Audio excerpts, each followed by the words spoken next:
Advocate Bhaskar 2.5 minute, കാര്യം 1 minute എനിക്ക് ശ്രീ ശ്രീപത്മനാഭന് കൊടുക്കണം, 1/2 മിനിറ്റ് നമ്മുടെ ഇന്നത്തെ പോളിനുള്ള ഉത്തരം പറയാനും കൊടുക്കണം. ഒന്ന്, ഈ തെമ്മാടി രാഷ്ട്രത്തിലേക്ക് എന്തിനാണ് വാഴകൃഷി പഠിക്കാൻ സംഘത്തെ അയച്ചത്, കർഷകരെയും ഉദ്യോഗസ്ഥരെയും? 2, ഇറാനിലെ ജനത, ഇറാനിന് പുറത്ത് ജീവിക്കുന്ന ഇറാൻ ജനതയോട് അങ്ങ് സമ്മതിച്ചിട്ടുണ്ടോ? അവരുടെ പ്രതിഷേധ പ്രകടനം, അവരുടെ ഐക്യദാർഢ്യ പ്രകടനം കണ്ടിരുന്നോ? ഇസ്രയേലിന് അനുകൂലമായി അവരുടെ മനസ്സറിയാൻ ശ്രമിച്ചിട്ടുണ്ടോ?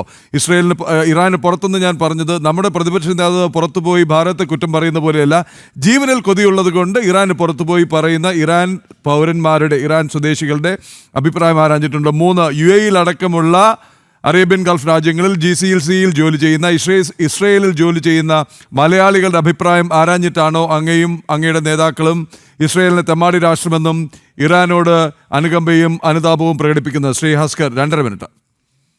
പ്രദീപ്ജി, അങ്ങ് അടിസ്ഥാനപരമായി മനസ്സിലാക്കേണ്ടത്, ലോകത്താകമാനമുള്ള പ്രവാസ ജീവിതത്തിന്റെ ഒരു വലിയ തോതിൽ പ്രവാസ ജീവിതത്തെ പ്രോത്സാഹിപ്പിക്കുകയും പ്രവാസികളെ ലോകത്താകമാനം യാത്ര ചെയ്തു വരികയും ചെയ്ത ഒരു രാജ്യമായിരുന്നു യഥാർത്ഥത്തിൽ ഇസ്രായേൽ അല്ലെങ്കിൽ യഹൂദന്മാർ എന്ന് പറയുന്നത്. ലോകത്തിന്റെ വിവിധ രാജ്യങ്ങളുടെ ബുദ്ധികേന്ദ്രങ്ങളായി ഇന്ന് പ്രവർത്തിക്കുന്നത് യഹൂദന്മാരാണ്, ഒരു സംശയം അക്കാര്യത്തിൽ വേണ്ട. അപ്പൊ സ്വാഭാവികമായും അവർക്ക് ലഭിച്ചിട്ടുള്ള സാങ്കേതിക മികവ് ലോകത്ത് കിടേറ്റതാണ്. വിശേഷിയ കൃഷിയുമായി ബന്ധപ്പെട്ട് അത്യാധുനിക സാങ്കേതിക വിദ്യ ഉപയോഗിച്ചുകൊണ്ട് കൃഷി ചെയ്യുന്നതിന്, ഏറ്റവും മികച്ച സ്ഥലപരിമിതിയിൽ നിന്നുകൊണ്ട് കൃഷി ചെയ്യുന്നതിന്, ഏറ്റവും മികച്ച വിളവെടുപ്പ് ഉണ്ടാക്കുന്നതിന് ഒക്കെ ഇസ്രായേലിന് കഴിഞ്ഞിട്ടുണ്ട്.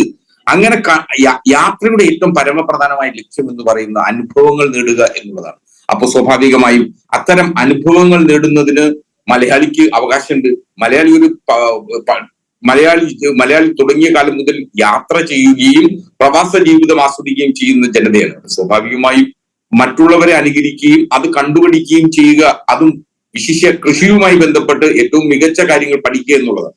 2, ഇസ്രായേലിൽ താമസിക്കുന്ന മലയാളികളെ സംബന്ധിച്ചിടത്തോളം അവിടെ മലയാളികൾ ഇസ്രായേലിൽ പോയി അവിടെ വലിയ തൊഴിലൊന്നും അല്ല ചെയ്യുന്നത്. അത് വളരെ കൃത്യമായിട്ട് എന്ത് തൊഴിലാണ് അവരവിടെ ഇപ്പോ എടുത്തുകൊണ്ടിരിക്കുന്നത് എന്നൊക്കെ നമുക്കറിയാം. അവിടെ ജീവിക്കുന്ന പ്രവാസികളെ സംബന്ധിച്ചിടത്തോളം മറ്റിപ്പോ UAE ജീവിക്കുന്ന പ്രവാസികളെ പോലെ അല്ല ഇസ്രായേൽ ജീവിക്കുന്ന പ്രവാസികൾ മഹാഭൂരിപക്ഷം.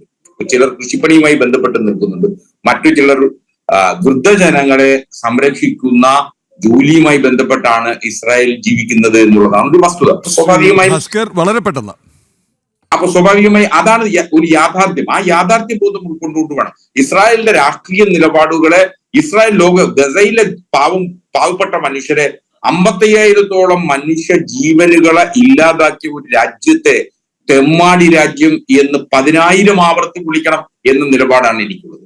റൈറ്റ്, വളരെയധികം നന്ദി. അങ്ങേ ഈ 1 മിനിറ്റ് ശ്രീ ശ്രീപത്മനാഭനിലേക്ക് 2-3 കാര്യങ്ങൾ അങ്ങ് തന്നെ മറുപടി പറഞ്ഞാൽ നന്നായി. ഈ പ്രവാസ ജീവിതം ആസ്വദിക്കാനാണോ 19 കൊല്ലം മുമ്പ് മലയാളികൾ ഉരുവിൽ കയറിയും ഗഫൂർക്ക ദോസ്തിനെയും വിളിച്ചുകൊണ്ട് റാസൽ ഖൈമയിലും ഉമ്മൽ ഖൈനിലും പോയി ഇറങ്ങിയത്, അതോ നാട്ടിൽ ജോലി കിട്ടാത്തതുകൊണ്ട് പട്ടിണി മാറ്റാനോ?